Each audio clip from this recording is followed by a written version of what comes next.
Welcome to the Level Up Life podcast. I'm your host, Scottie Hobbs, and welcome to this episode. Today, we're going to have a conversation with Mike Gabler. Gabler won season 43 of Survivor at the age of 51 without receiving a single vote during all the tribal councils. In the final tribal council, he only had one vote against him and was announced the winner of $1 million. He surprised the world when he announced after winning that he would donate the entire $1 million to charities that help veterans. Mike, welcome to the show. Awesome. I'm here today with my friend Mike Gabler, fellow Idahoan. But, some people might recognize you. Some people might have no idea. But so I want to ask you, who is Mike Gabler and what do you do? Wow. Well, thank you for having me out here, Scottie. I appreciate it. This is awesome. That is a great question. I'm 53 years young right now. I have done a lot in my life. My mantra is life is short, life is now, live it. And I have a lot of battle scars to prove that. But it's I I do feel a sense of urgency in my life, and I guess I always have because I love life and I want to do as much in this life as I can. So that's just something that I've always been very passionate about living my best life, my biggest life. I kind of live on 11 and, whether it's work, family, friends, or Survivor, I'm going to pretty much give it my all. Yeah. Dude, I love that. 54 years young. 53. 53. Okay. I don't want to put you I'll be older than you. 54 later this year, but for now, I'm going to hang on to that 53 spot. I still got a Awesome. lot of juice to squeeze out of this year. That's incredible. So I'm 10 years behind you. So I'm looking at your life, seeing the things that you've done, inspired by you. I want to talk a little bit about your career, but also I want to talk a little bit about Survivor. I want you to know my family and I, we watched it and we saw Mike Gabler from the beginning. And I heard Idaho and I saw you and I was like, this looks, how you see someone that is similar to you in some ways. I'm like that. Sure. If I were to be on that show, that would be like me, kind of like I want this guy to win. So you had us from the beginning. Well, I So appreciate that. I appreciate so many people being on that wild adventure with me because it was a wild adventure. And CBS and Jeff Probst, Paramount, all those guys, they're the masters at storytelling. I was on season 43. They're on season 46 is about to air in a couple weeks, and they'll be season 50 next year, which is incredible for a reality TV show or any TV show to be around that long. And the way they do it on Survivor is it's organic, right? You get all these individuals from every walk of life on a beach, total strangers, and you're trying to figure out before the sun goes down where you're going to sleep, how you're going to stay warm, if there's any food around, how to keep the bugs off you, where to go to the bathroom. I mean, you're like literally, hey, what's your name? And it's like you're having these conversations so quickly, and that's why people get to know each other so well, and why that show I think has been on so long because you never know which way it's going to go. Even Jeff and the producers don't know which way it's going to go because it's so organic based on the people on that beach. yeah, you bring people of all walks of life, different experiences together, and it just creates some sort of magic, right? It really does. In fact, that's what I think the biggest people have asked me, like, what was the best part about Survivor? What was it that you just, that you enjoyed more than anything? And it's the people. It was the people on that beach. I had a remarkable season, and I probably would have said that if I was on other beach seasons as well, because it looks like a great crew every year that goes through. But it really was a special group of people that we were out there with, and we're friends to this day. We're on I'm on a Baca text chat thing. Carla, I'm trying to see Carla and Noelle down in San Diego. Noelle is the above the knee amputee who Yeah. competed on Survivor 43, and she's also a Paralympian representing the United States and will be competing in Paris this Wow. year, along with Ryan Medrano, who also was on my season of season 43. He's going to be running in the Paralympics in the 100 meters, and she's running in the 100 meters with her blade leg and doing the long jump. And I saw a video of her long jumping, and I saw her when she was just starting to do it. I saw her just recently, and she's got that down. I wouldn't bet against her. That's awesome. I'm gonna have to check that out. I think you shared a story the other day of her doing a jump. Yeah, I I saw did. that. It was her. It was because I saw her when she was first trying the long jump. Now think about it. She's on one prosthetic leg above the knee amputee, so she's got this blade on, and she has to run and bounce just right on the prosthetic leg to get jumping. Then she circles her leg. It's fascinating. And as a person with two legs, it would be very challenging. With one leg and a bioprosthetic, it would be exponentially harder. But I'm telling you, she's a warrior. She's such a great person. It's somebody I'm just blessed to know from being on that show. It was great. That's incredible that you got to meet all those people. Watching a few seasons of Survivor, my parents have watched for years. I recently caught on maybe a couple seasons before yours, and I would watch and I'd be like, you fall in love with the people in a way. You're like, I just love these people. You find your people, and then at the end, you're like, you start the next season, and then this is just my personal experience, and I'm like, it's just not the same as Gabler and like Carolyn or whoever, right? And you're like, but then within a few episodes, you get to know them, and you're like, I I feel love the them. exact same way. I feel like you're like, oh man, because like I enjoyed season 45, I enjoyed 44, I enjoyed them all. But it's like in the beginning, you're like, we'll see how it is. We'll see how it is. And then by the end of it, you're gonna be like, you know, just so super bonded, but to the people. Like I got to meet a couple people from season 46 at the 45 finale in LA. And Ben Katzman was one of them. He's the guitar guy out of Florida. He's really interesting. We'll see how he does on the beach. I can't wait because you just never know who's going to rise up in Yeah, Survivor. And I think that's probably part of the fun of it too. Is you could be a 250-pound, muscle bound NFL player, and you could go up against a 120-pound, small woman that's in her 40s, and you never know who's going to win. It could be a balancing act or something. And so that's part of the fun of Survivor also is anybody can win it. yeah, And, it takes luck. You got to work hard, but the harder you work, the luckier you get. yeah. And man, it's a lot of fun to watch. I can't wait for this season to come out.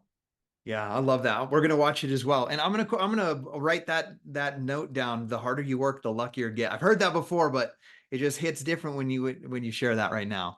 You So bet you. I want to get back to some Survivor stuff, and I have some specific questions I want to ask you about that, a little deeper than what we've already gone into. But I want to ask you your career is you're a heart specialist, valve specialist. Is that correct? I am. So I've been, Tell me about so that. I was a business guy that was in advertising Okay. before way go back 25 years. And I was, kind of doing some advertising. I actually worked for a sunglass company, working some, selling gargoyles. Actually, they're these the Terminator glasses from the Okay. Terminator.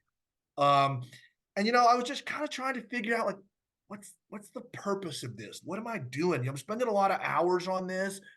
Is this what I'm meant to do? And I was getting a paycheck, it's great, but I'm like, what is the meaning of this work? What am I doing?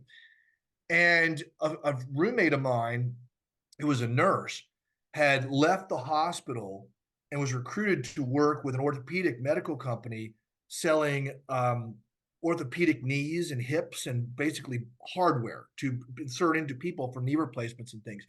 And his Yeah. name's Ned. He was like, "Hey, Gabler, why don't you join me one day and come ride with me one day? See what you think of this. This might be something that you're into. You're kind of a weird dude. You might be into this." So I got up one day at 3:30 in the morning.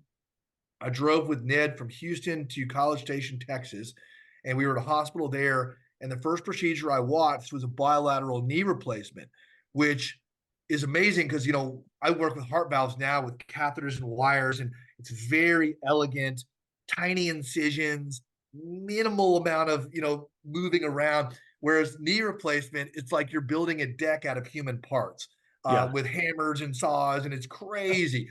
But they had a chair ready for me just in case I was going to pass out because you never know. You're seeing a lot of stuff. And pretty much, if I'm going to donate blood, I need to lay down, but I can watch anything and it doesn't matter. So that was good for me to know. And I was fascinated because, you get this patient with, severe pain, can't walk, knees are all blown out from life. They are basically removing the inflamed and deteriorated parts, and they're putting in, these stainless steel and these other whatever titanium and metals that they're doing, and they're rebuilding it. Yeah. And what was amazing was that day, that patient was walking around upright for just a little bit after their knee, and they were home 3 days later, and a week later in their checkup, they were doing great. It's like, and to be able to, I was like, something went off in my head. I was like, this is something I could put my life into. I can study to help people, and I want to be a part of this. I want to be a part of the healing. I want to be a part of. I wasn't, I'm not a doctor, I'm not a clinician, and I was like, I want, but to be a part of that and to see the role that my friend Ned played in that operating room that day was impactful. So Yeah. then I took my business skills that I had up to that point, and I started trying to get into the medical device world, which is a very high wall to get into. And there's a reason for it, because the hours are long, the stress is extreme. And if you're going to get in there and train, it takes years to get good at this. Yeah. Years. So they want to make sure you really want to do it before they invest time in training you. So I basically stalked a manager for Boston Scientific, one of the big medical companies, and figured out, I got an interview with them. It's harder to get an interview with them than Jeff Probst, it seems. But I was able to get this interview, and the rest is history. That was my career. And I was selling a lot of different things in the medical world, because when you're new, you sell like needles and, tongue depressors and everything. Yeah. And now, the longer you're in this world, you kind of get to where you use all those things to put one thing in. And I worked for them for a while. Then there was this new therapy called endovascular aneurysm repair, or EVAR, where there's an abdominal aortic aneurysm. Imagine it's around between your belly button and your rib cage, straight down the middle, and your aorta is the biggest artery in your body. And an aneurysm is, imagine a balloon. You blow into a balloon, the balloon gets bigger, the walls get thinner, the balloon gets bigger, the walls get thinner, the balloon gets bigger, the walls get thinner, and eventually the walls get so thin that it pops. Yeah. That's what an aneurysm will do. And if an aneurysm ruptures, pops, the chance of you surviving that is very, very low, because it's as big as a garden hose, your aorta, and if that thing's leaking, you're gone pretty quick. So the way to do that surgery would be to put somebody under general anesthesia, knock them out, and they would do an incision and they'd cut open their whole abdomen. They would clamp above the aorta and below on the iliacs. They would cut out the aneurysm, sew in a Dacron graft for the flow, and they would put all your muscle and tissue back together over your stomach. And that was this procedure. Well, this EVAR, endovascular aneurysm repair, what they would do is they would take a needle, poke your femoral artery under ultrasound, run a wire in, put a series of bigger catheters in, put a covered stent, almost like a chicken wire, but it's got a tent on the outside of it. And they would lace the inside of the pressurized aorta with that to where it would stick to it, but the blood would go through that tube, depressurize the aneurysm sac, and then we would take everything out through the groin, through that little pinhole. So that would be, instead of doing a massive, 12-inch incision on your abdomen that would take, 6-8 hours, they would do this procedure through the groin in about 1 hour, and the patient goes home the next day. Well, fast forward that another 10 years, and they came out with this new therapy called TAVR, which is transcatheter aortic valve replacement. That's what I do. So TAVR, this is, if you can see this, that's what that's the actual size of a 26 millimeter valve. Wow. So I'll take this valve and I'll crimp it down so small that it fits, basically, it's smaller than a straw. It's that big. And that will go on a wire through your groin, through your aorta, through your stenotic aortic valve. They'll rapidly pace the heart for about 10 seconds while they expand that balloon and crush the native one to the wall. Take that balloon down, pull everything out, and then that heart valve starts working immediately. And the patient goes home same day or next day with a new valve without having to have a big incision. That's incredible. It's incredible. So my career's been over 25 years working in the medical space, and I've learned a lot, and I've actually pioneered a lot of it with my doctors. And that's been kind of the exciting part is I got in as a regular medical device person, and as these new therapies were evolving, I had mentors, Dr. Zvonimir Krazier, Dr. Alan Lumsden, World Biswajit Kaur, John Webb, some of the most amazing clinicians in the world today. I was lucky enough to train under them in these new therapies and become an expert at this because I've done this for so many years and see so many procedures now Yeah. that I can tell. In fact, I'm older than a lot of my doctors now, which is wild too. And I'm like, well, 10 years ago when we were doing this, this is what you may. So my job is to offer advice during these procedures. And I do scrub in, I'll help put the valve together and help the team get it in. But I'm kind of there because I've seen so many cases and I've seen so many things go wrong and right that I can offer this kind of color for the physicians to make the final decision on. And as a result, our team, we get phenomenal outcomes. We just get fantastic outcomes for patients. And I feel very proud being a part of that and spending my time and my life helping other people really makes me feel good. I love that. I love that you found something in your life that you love to do, and then you obviously got to make a career out of it, provide for your family that way. One of my biggest things I'm trying to work with my kids on is like I wanted to be a pro baseball player when I was younger, and then when that didn't work out, I became a musician. I played guitar for like 20 years, put out a couple albums. I met my wife at Warped Tour in Salt Lake City, Wow. and like that was my what I loved to do.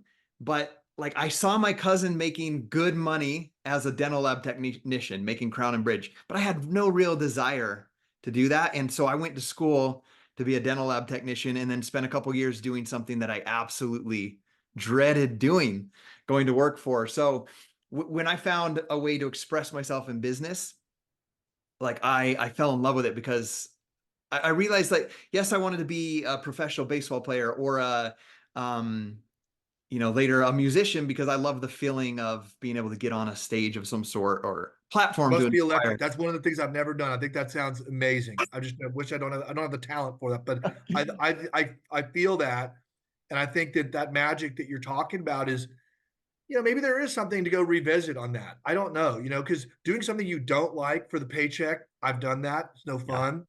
Um, Persistence does pay off. I do think persistence pays off, and the harder you work, the luckier you get. So, like, you look at people like Willie Nelson, Yeah. who wore a suit and tie, had his hair slicked back, clean shaven, and he was a great writer of music, but he was a poor performer. Nobody would wanted to see Willie Nelson.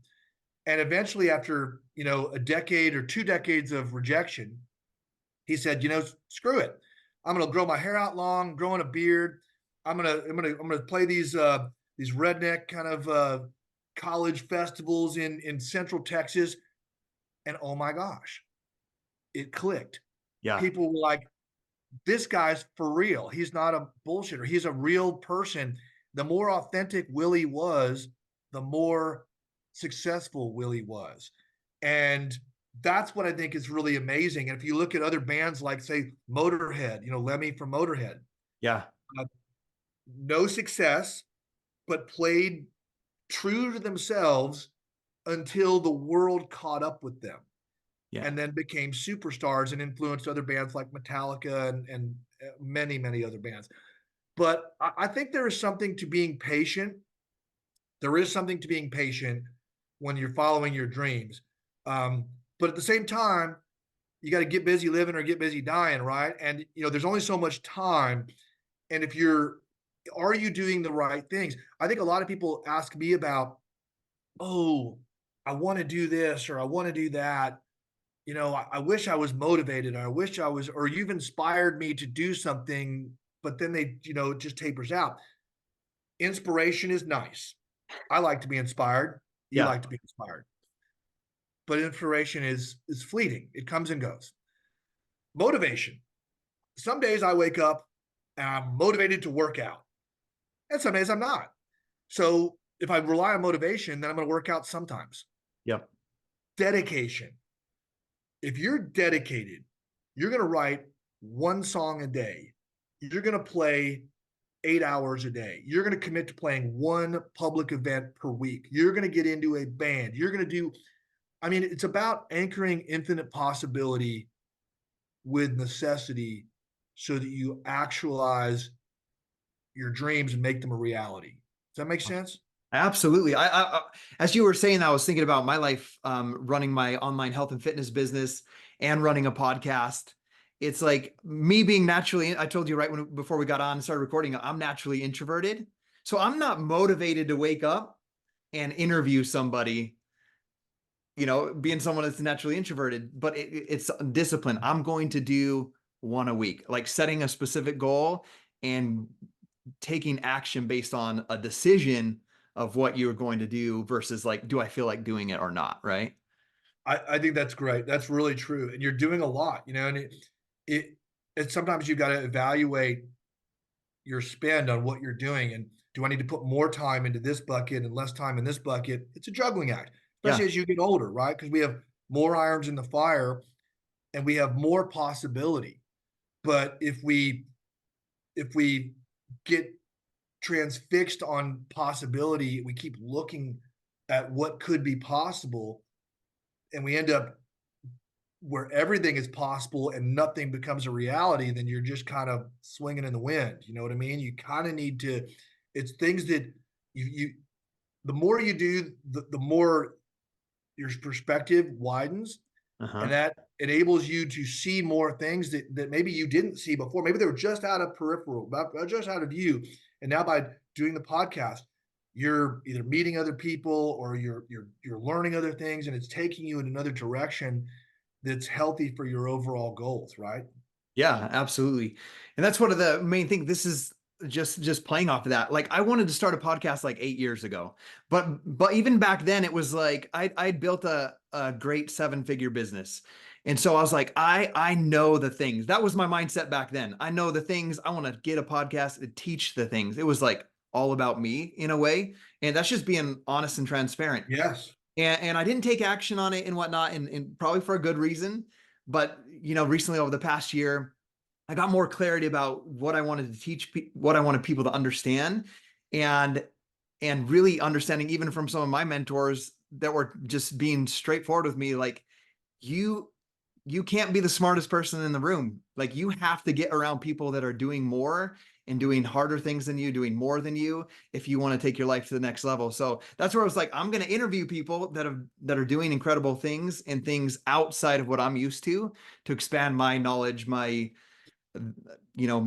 life experiences and connections. But then also I figured if I need that, then other people need that as well. 100%. I think that's really great. Whenever you work out, you like to work out with somebody a little bit stronger, a little bit faster, a Yeah. little bit more endurance than you, because it does bring you to another level. When I do yoga, you want to be with somebody that is usually better than you. You can watch in front. So when you're not doing the move right, you're like, that's what they're doing. Okay, I'll try to do it. So, I think there's definitely something to that, to, getting better at what you do every time.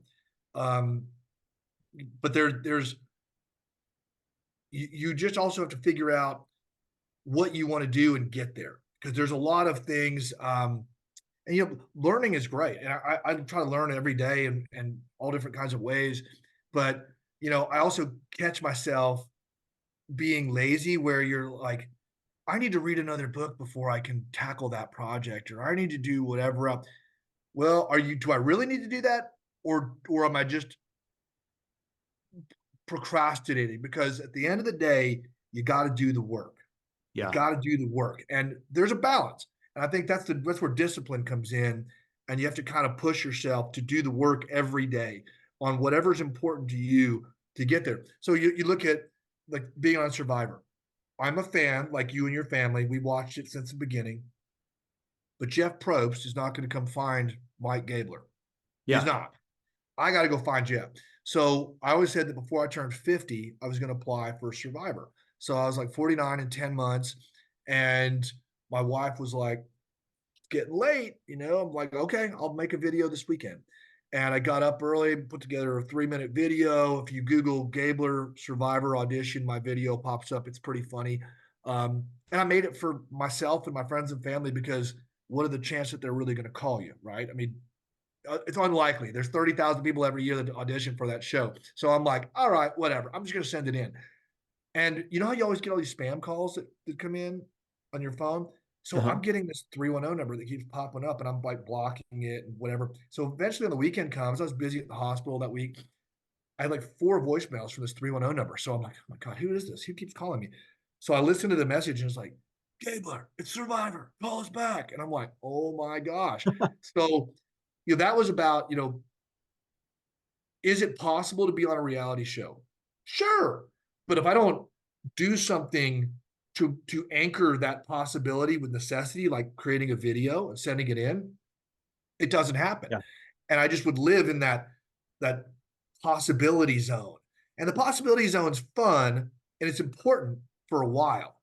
But you have to get through the possibility zone and start anchoring some of those things like, hey, I want to get in shape.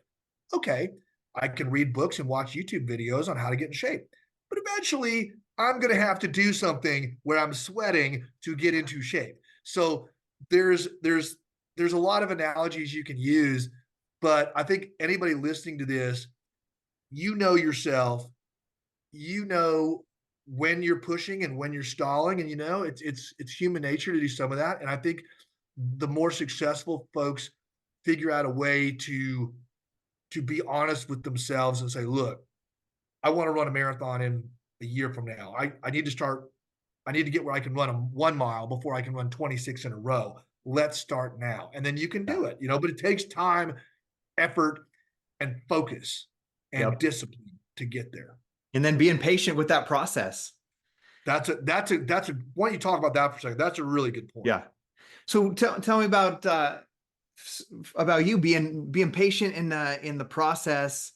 Um, why do you feel why do you think patient is important, or enjoying the process and not just like, here's what I want, here's what I have to suffer through or go through?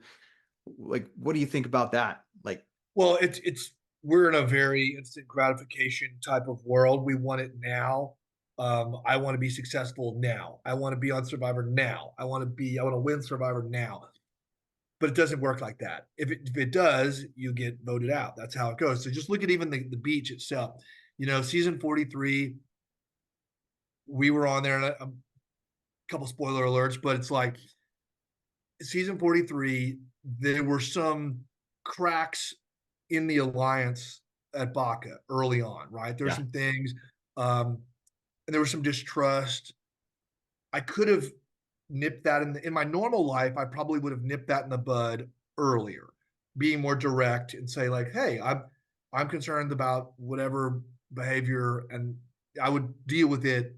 But in Survivor, you're like, you don't want to play your cards. Sometimes you want to hide your cards until the right, perfect, opportune time to play them. So I had to wait until I think it was episode 6, right before the merge, when I was going to confront one of my tribe mates, Ellie, and we were going to have it out on the trail. And because she was accusing me of being just blah blah blah. It was great TV, by the way. It's a great yeah, episode. And I waited though for about 10 days to drop that truth bomb and to kind of make my move. And it was perfect. It was the right time, because if I would have done it 5 days earlier, 8 days earlier, 9 days earlier, when I first discovered about that, it would have changed the chemistry and it could have hurt me. I had to play it at the right time to make the right move. yeah. And same thing kind of with, if you watch season 44 or sorry, 45, remember Emily? Mm-hmm. So Emily was, when she got Bruce out, she orchestrated this amazing blindside and nobody could get Bruce out. He had an idol in his pocket, everything. And Emily was able to cajole him through outwit and outplay to not play his idol and to get the votes to go on him. He got voted out, but then she came back into camp and wanting validation our egos want to be fed, she decided to make sure everybody knew that it was her move. And Yeah. everybody was like, wow, that was a good move. You did do that. We need to get rid of you. And that's what happened. She Yeah. basically, if she would have waited and not done that, coulda, woulda, shoulda. But if she would have waited, say she got to the very end, final tribal council, and she threw that and about 10 of the things that she had done out at the right time, Yeah. it could have been a very different story. She could have gone deeper into the game for sure, and if not, all the way. Who knows? But that's why you watch Survivor. You never know what's going You to. never know. And you got to be patient and look for your right moves. That's exactly right. You got to be patient. The harder you work, the luckier you get. You'll have more opportunities created for you, but be patient. Make the right move. And there's an art to that, and that's where also I think having mentors is very helpful. I mentioned some of the physicians that have kind of kept me under their wing for 20 years now, that have, before I'd make a move, I would talk with them about, this new technology. Hey, I'm hearing about this. It's not even approved in the United States yet. What do you think? And they're like, I think this is going to be revolutionary. And these are some of the biggest thought leaders in the world. Okay, I'll take your word on that. And I invested everything I could in that process so that when that did get approval, I was expert at that therapy, and I could then help grow that therapy as it was happening. And that's been my career point. But it's finding the right time to really make those moves. And if you're younger, or new to something, rely on mentors, because mentors, people that care about you and your success with experience that you don't have, can be total game changers. Yeah. Cut some years of mistakes off your life by learning from them, right? Why not? Right? You don't.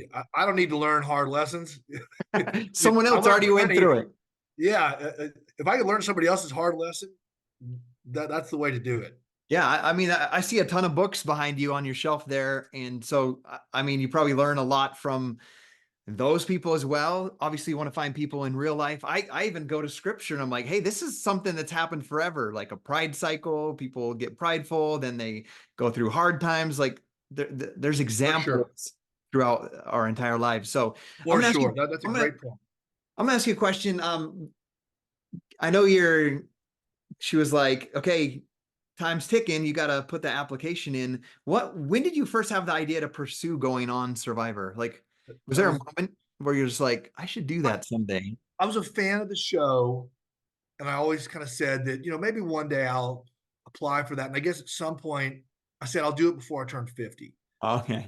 And then, my 40s went by, and I was turning 50, and put my video together, and the rest is history. And it was an incredibly fun thing to do, especially later in life, because,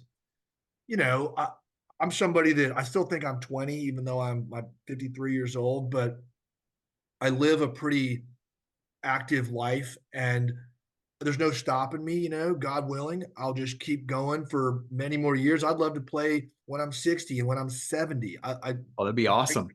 Bring it on, man. I think I can do it.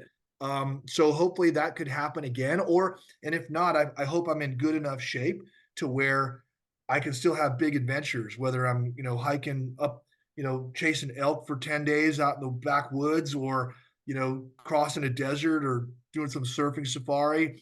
Whatever it is, I like to do it. If it's outside, if it pushes my body, some of the, I love type 2 fun, and Survivor is type 2 fun, because it is not enjoyable in the moment very much. I mean, you're sunburned, you got bug bites on your bug bites, you're starving, you're sleep deprived, you're thirst deprived, you're dehydrated. You've got every misery pushed on you, especially in that first week. Yeah. That's why that first week is so hard on everybody, because you're not used to not eating. You're not used to being that dirty, not brushing your teeth for 7 days. It gets cold in the jungle at night.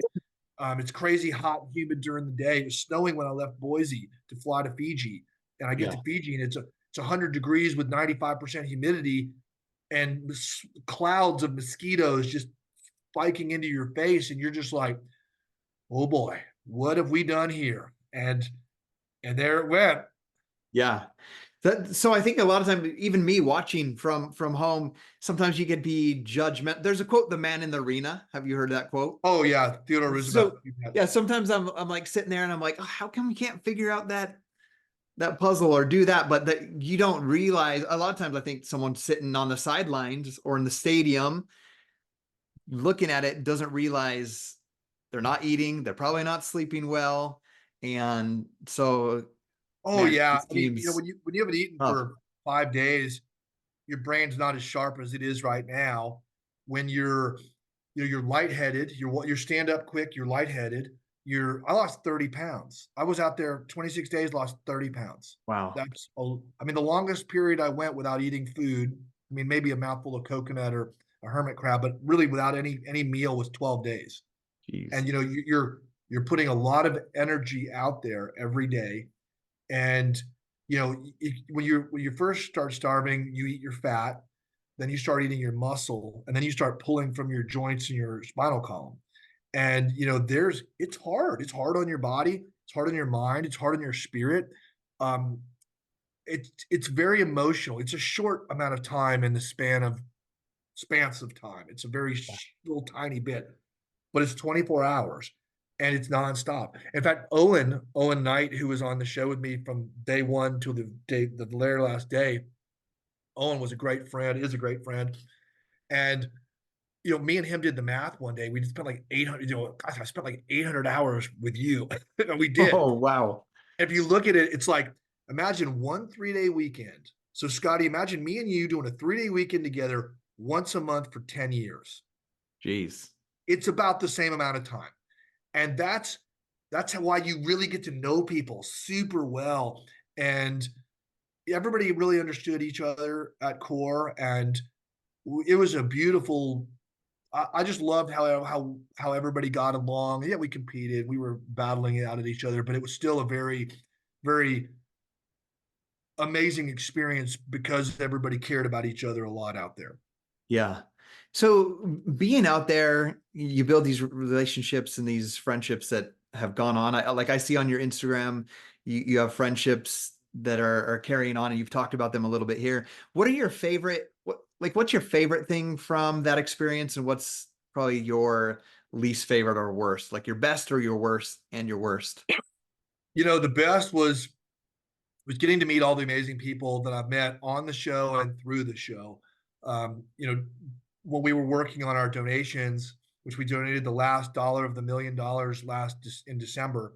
So we met a lot of great veterans organizations doing great things for people, for heroes, and who need our help to come all the way back home. I mean, the war gets ended up, and you got these special forces folks that are some of the best humans on the planet coming home. They're struggling, and their families are struggling. And we as a nation need to do a better job bringing our veterans all the way back home, and to be able to do something positive with that money to help veterans and their families was icing on the cake for me. And I got this great adventure personally. I went deep into myself personally. I made great friends, lifelong friends out there. Had a cool adventure that you and many other people got to go on with me because you were there for everything. They show you pretty much everything. Um, and then to be able to pay it forward was really special. And I met some really cool people from that as well. So all of that's been positive. Um, there's really I'm a very positive guy, so I don't think there's any bad things that come out of it. I mean, there may be some social media things, but whatever. Some people like me, some people don't. I don't really care. It Oh, doesn't really bother me. yeah. I do my own thing, as you can probably already tell, and I sleep pretty well at night, doing taking care of people, doing what I do. I feel good about it. So if that's all that really matters to me. You're living and have lived a good life, man.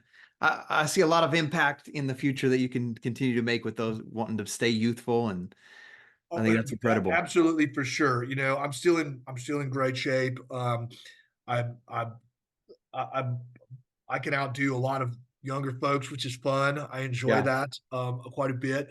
And, just being able to, thinking about even the people that we'll never meet, that money is going to help. Yeah. It's really, really exciting that my favorite show, Survivor, gave me this opportunity to have a platform to help other people that I care deeply about, like our heroes, our veterans.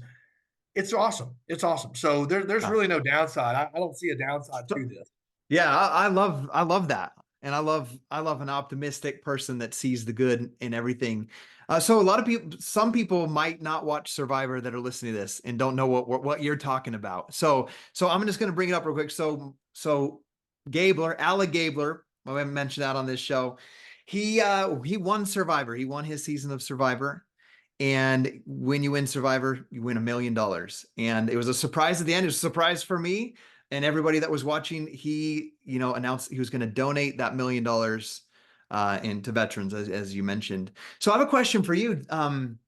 Did you know beforehand, like, when did you think, like, if I win Survivor, I'm going to donate that? Was that a prior thought, like during Yes, the show? Did it happen when you were there before?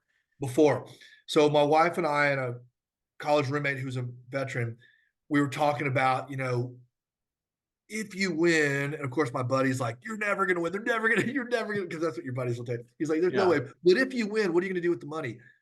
And we had some fun joking about it at first, like, "Oh, we're gonna go sideline at the Super Bowl, or we're gonna do whatever we're gonna do, or go to Vegas or something." And then we listened to a lot of music, so we talked about some music stuff, and then we started talking about, what if you did something important with the money? And it was like a key going right into a lock that just unlocked it. We're like veterans. I come from a military family. I never served in the military myself, but my father was a Green Beret, and my uncles were in the Air Force, Army, Seabees, all and I've got friends from high school that were in Afghanistan and Iraq that served.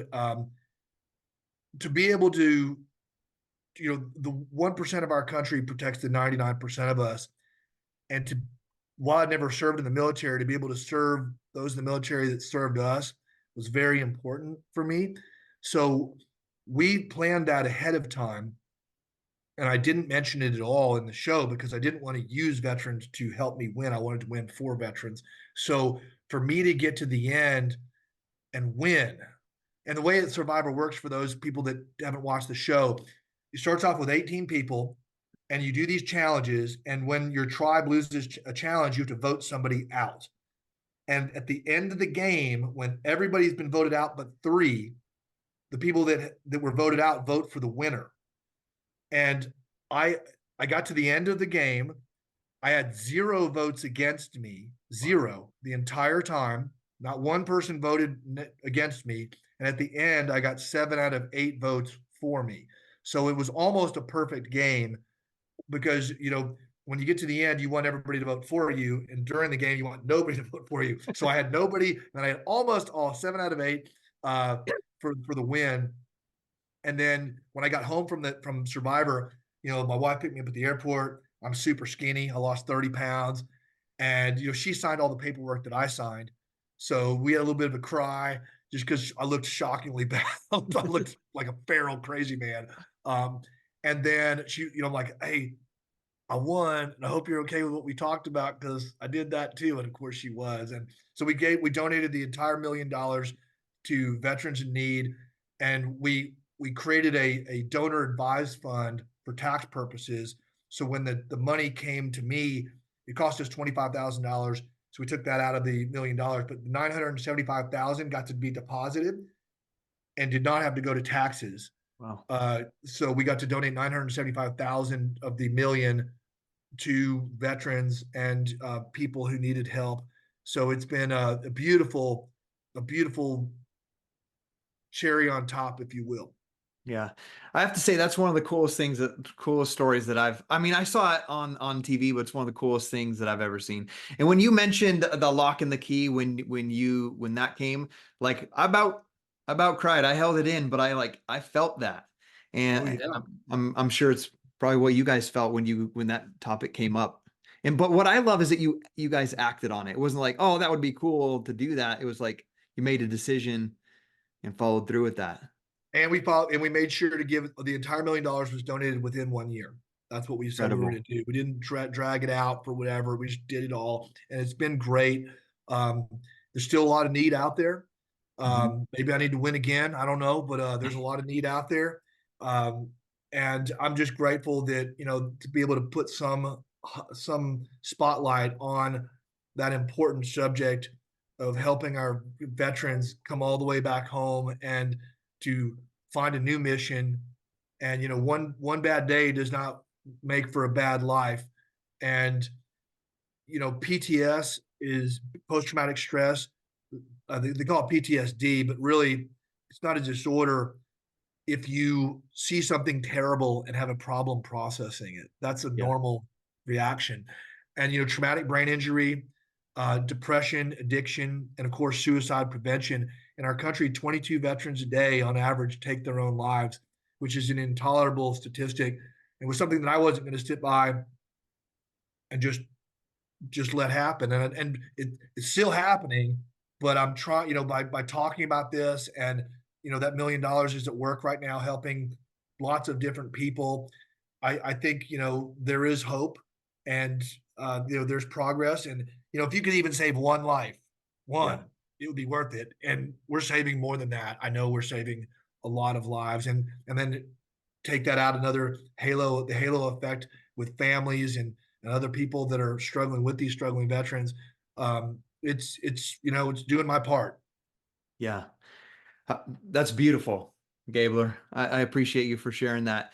I'm having a hard time doing this interview in a way. I lost some good friends to suicide from that went to Afghanistan and different places as well.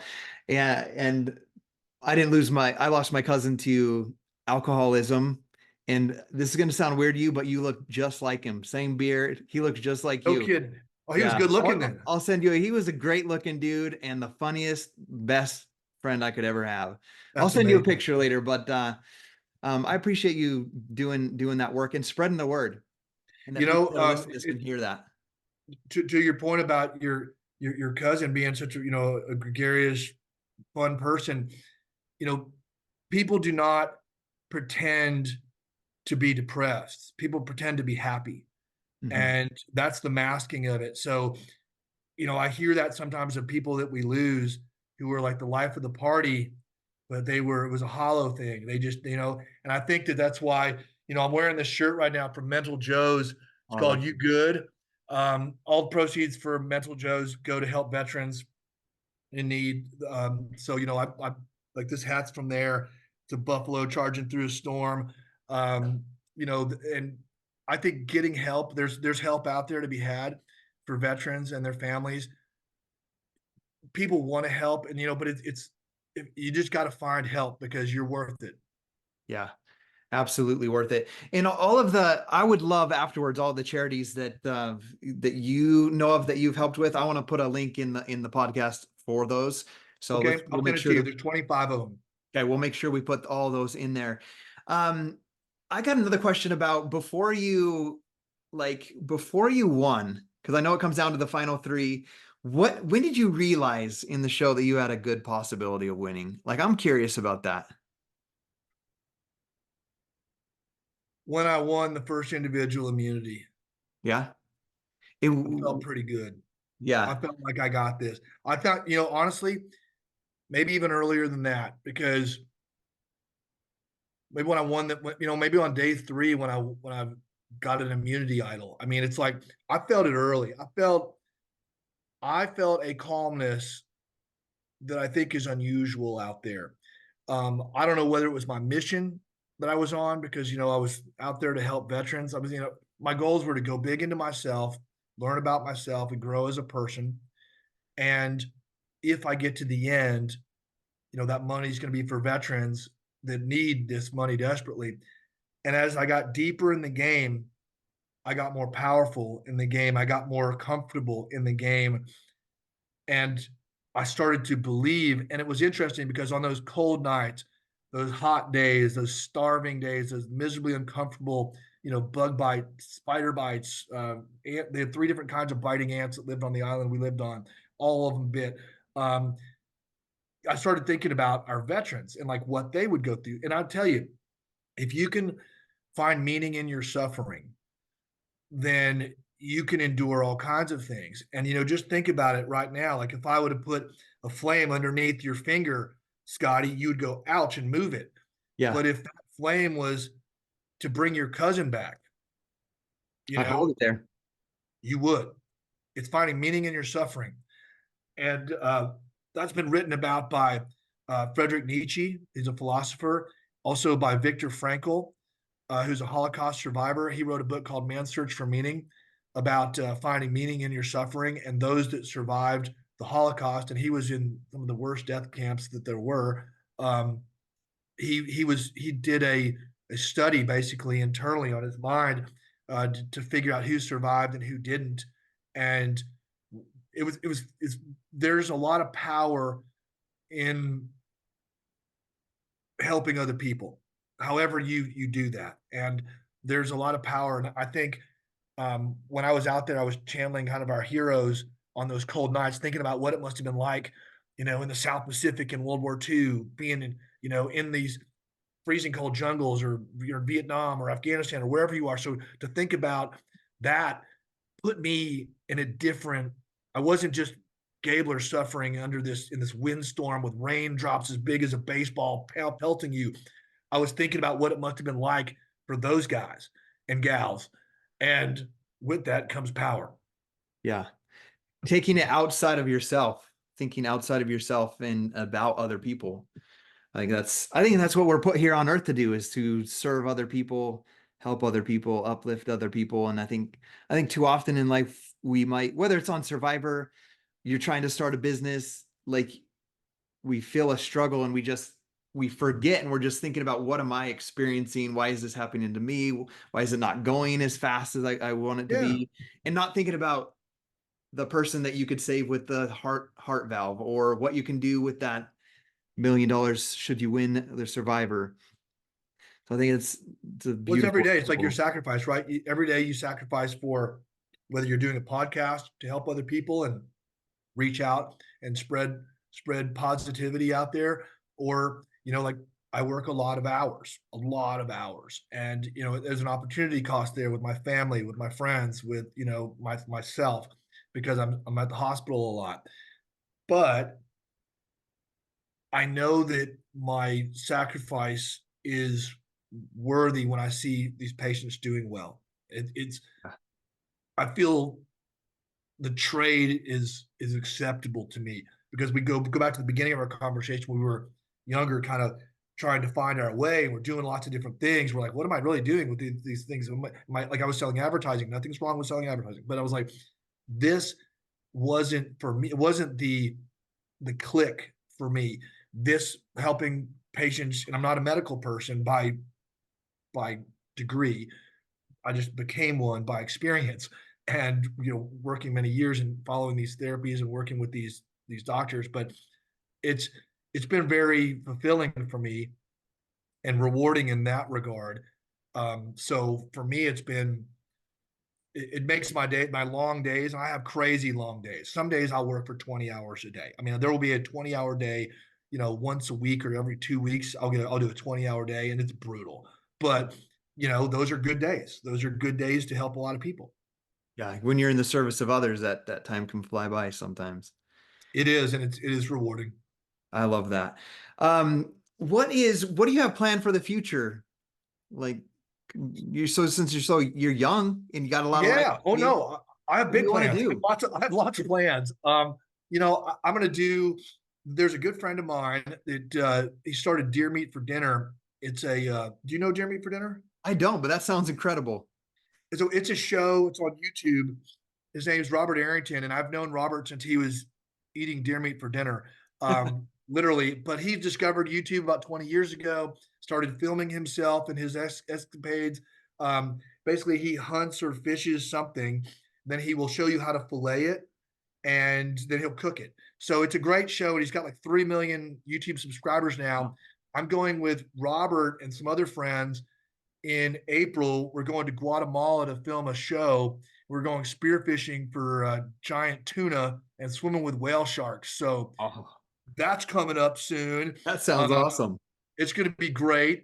I'm going to I've been doing some corporate speaking and public events, which I'm really enjoying that just because, you're connecting with people on another level. And I think, being a force multiplier, that's really enjoyable, and sharing life experiences that seem to be connecting with other people. And that's validating and enjoyable. And I'm spending time with I've got one kid in high school and one in college, so we're trying to spend as much time as we can together with those guys before they get on their way. And Yeah. um, just doing outdoor stuff, man. I'm working on new tattoos. I'm doing all kinds of fun stuff. You're living life to the fullest. I absolutely love that. So I have another question. I was about to end this, but just something just came into my mind, and it has to do with this $1 million that you donated and the charities. And this is just because, when people are on the outside looking in, they can just create a story. They don't know the real story. And that's Oh why I yeah. love that we're having this conversation. So like I see it happen, and I try not to be a judgmental person, but I'm like, oh man, Gabler must be like super wealthy to be able to go out there and just throw $1 million to the veterans. So you just mentioned you have a kid in college, you got a kid in high school. So We got like car I'm payments. We assuming you got got house payments. that was the question. I was like, you're just like everyone of us that's got a car payment or a house payment, school to pay for. I do fine career wise. I mean, Yeah. I do, but I mean, could I have used $1 million? Yes, Yeah. there's no doubt. But it's all relative too. I'm blessed Hmm. with, roof over my head. I've got, yes, we do have one in college we're paying for. We've got another one to pay for, and the wife's car's got a note due, and yeah, there's bills. But I do have a decent career. I work really hard, and I've gotten that. And I'll be I'll retire in about 7 or 8 years. Probably when I'm Yeah. 62, I plan to retire. But I enjoy what I'm doing. If you enjoy what you do, it's just I like what I do, and I love the people I work with, and I I feel like I'm making a difference in people's lives. I know it because I see it clinically. You can see that this is helping people, Yeah. and you know, will I do another reality show? I would bet I would. Yeah. Nothing's in written down yet, but I mean, I'm going to do that fishing show in April. I would do Survivor again. I want to come back and be the oldest to ever play Survivor, which Rudy played at 72 years old. So I got to come back at 73 or 75 Oh wow. for sure. And then I'd play again. I really like Australian Survivor. Yeah. So Survivor is their own franchises now globally. Okay. And I used to live in Australia, like I was saying in this. So I kind of have a connection to that country as well. And I really like their Australian Survivor show. So nobody's ever won internationally before. Okay. So I would like to do that. There could be some other shows out there. I'm open to anything, man. I mean, life is short, life is now. Live it. You got to get out there and live it. Well, I love that. I love just meeting just people like you that are just incredible humans. Like I just admire you so much for what you're doing to help the veterans out there, and just your zest for life, and being like, get out there, enjoy life, have fun, have adventures, Bet. do what you You love. bet. And I want to ask one last question to end this out. Like, there's people out here watching this. What's a message you would want? Like, you had a platform to speak to the world. What's a message you would want someone to hear individually? Um, the more you can be, the more authentic you can be, the more successful you will be. I mean, I'm a heart valve specialist. I'm covered with tattoos. I have a long beard, but I'm the best there is. And Yeah. you want me in the room if you're doing one of these cases, I'm your Huckleberry. And my docs love me because they trust me. They know me. There's no facade here. This is what you get. And I think the more I've learned to be me, and I'm 53, the more me I am, the more successful I am. I mean, a lot of people in my field wear suits every day. You can wear a suit. I wear a Motorhead shirt or whatever it is. That's what I do. But um, be you, but be you on a good day. Yeah. Be the best version of yourself. Be your best version. And you know what? that also means be honest with yourself Yeah. too. Are you really being your best self? Are you really delivering for yourself? Are you disciplined? Are you out there doing what you need to do every day to be successful? Are you wasting time? Are you balanced in life? Are you taking care of the people that you need to take care of in addition to yourself? And yourself is somebody you need to take care of as well. So that's maybe a convoluted message, but it's again, be your best self is all you can do. The good Lord put you on this planet for a reason. You have special powers. Find out what they are, put yourself in a groove, and work really hard and watch the magic happen. Thank you for joining us on this incredible episode with Mike Gabler, and we hope that you enjoyed the content that we shared with you today and invite you to send this to some friends. We'll see you next time, and don't forget that your leveled up life is just a few decisions away.